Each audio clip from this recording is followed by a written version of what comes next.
ऐतिहासिक जो क्षण है उसका गवाह भी न्यूज 18 इंडिया के जरिए विक्रांत, वो तमाम जो हमारे दर्शक हैं हमें देख रहे हैं वो बन रहे हैं, गवाह वो भी बन रहे हैं, क्योंकि आज का दिन हर देशवासी के लिए बेहद खास है। और देखिए इन सब में सबसे बड़ी बात, जो यहाँ पर अधिनम पहुंचे थे वो तो देवता स्वरूप थे, उनके तो चरण स्पर्श किए ही प्रधानमंत्री ने, लेकिन तमाम जो जो यहाँ पर काम करने वाले लोग थे, कारीगर थे, जिन्होंने कारीगरों का हौसला बढ़ाया था, चाहे किसी ने चाय पानी दिया था, उन सब के साथ प्रधानमंत्री की नरेंद्र मोदी की जो मुलाकात थी वो हौसला अफजाई करने वाली थी। आप याद कीजिए जब विश्वनाथ कॉरिडोर का उद्घाटन हुआ था उस वक्त भी कुछ ऐसी तस्वीर दिखाई दी थी। तो चाहे बाबा का दरबार बने, बाबा का मंदिर बने या यहाँ लोकतंत्र का मंदिर बने, हर जगह प्रधानमंत्री जब पहुंचते हैं तो वहां से जो संदेश देने की कोशिश की जाती है वो लगभग एक सी ही रहती है। और वही आज नए संसद भवन के प्रांगण से वो तस्वीर हमने देखी और वो संदेश पूरे देश तक पहुंचा भी है। तो वो लोग जिनके मन में अगर जरा शंका पैदा करने की कोशिश भी की गई थी, तो इन तस्वीरों के जरिए मुझे लगता है वो जो शंका थी लोगों के मनों में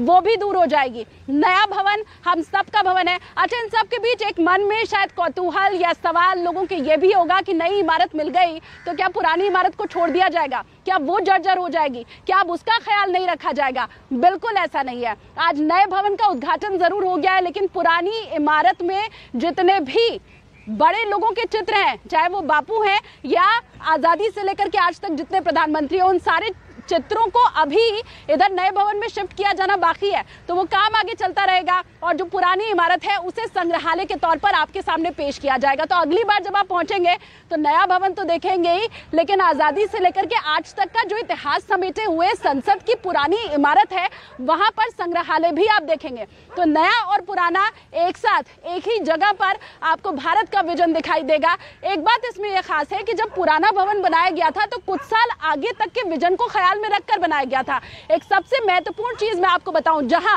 अभी मैं मौजूद हूं, विजय चौक, यह पूरा रायसेना हिल्स का जो एरिया है ये भूकंप जोन के अंदर आता है। सेस्मिक 2 में तब आता था जब पुराना भवन बनाया गया था, मतलब लगभग 100 साल पहले।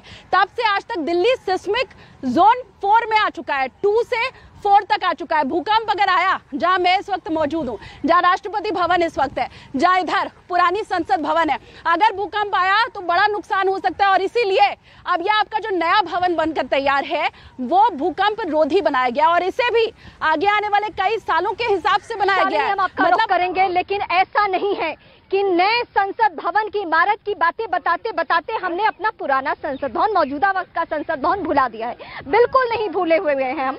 हमें याद है साल 1947 में देश आजाद होता है, उसके बाद संविधान सभा की बैठकें लगातार चलती है क्योंकि हमारे सामने समस्याओं का अंबार था। समस्या ये थी कि किस तरीके से अंग्रेजों से सत्ता तो ट्रांसफर हो गया है, लेकिन चुनाव किस तरीके से कराया जाए। वो साल 1952 का वक्त था जब चुनाव कराया गया, लेकिन उन तमाम प्रक्रियाओं के बारे में इसी संसद भवन में, मौजूदा वक्त के संसद भवन में बैठकर बातें की गई, जिसके प्रथम राष्ट्रपति जो थे वो ही सभापति थे, किसके, संसद भवन के संविधान सभा के, और उप सभापति थे सच्चिदानंद सिन्हा। संविधान बनाने में जो वक्त लगा उन सब के बारे में आपको पता है, लेकिन एक एक व्यक्ति कितना महत्वपूर्ण था, छोटे से वाक्य से मैं आपको समझाती हूँ। एक सिग्नेचर के लिए फाइल कहाँ पहुंचा था, पटना पहुंचा था सच्चिदानंद सिन्हा के लिए।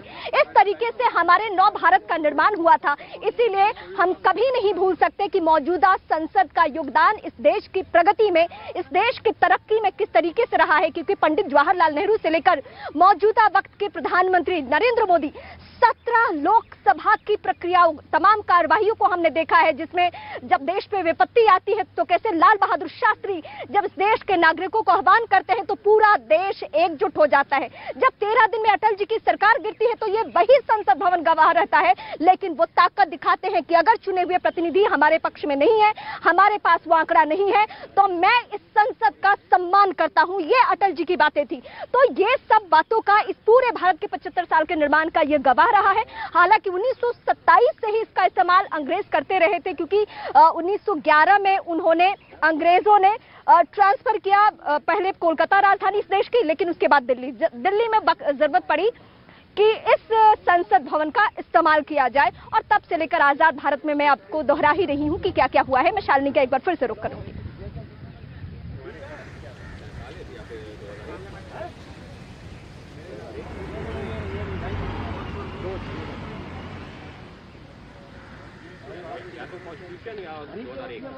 और मैं एक बार जावेद का रुख करती हूं। इस वक्त हमारे सहयोगी जावेद हमारे साथ बने हुए। जावेद, पहले फेज का जो कार्यक्रम है वो संपूर्ण हो चुका है, वो संपन्न हो चुका है, प्रधानमंत्री यहां से रवाना हो चुके हैं, लेकिन सभी को, देश के हर एक नागरिक को इंतजार है कि आज ऐतिहासिक मौके पर देश के प्रधानमंत्री क्या कहेंगे। लेकिन वहां अगर आपने कुछ और नया देखा है तो भी दर्शकों को बताइए।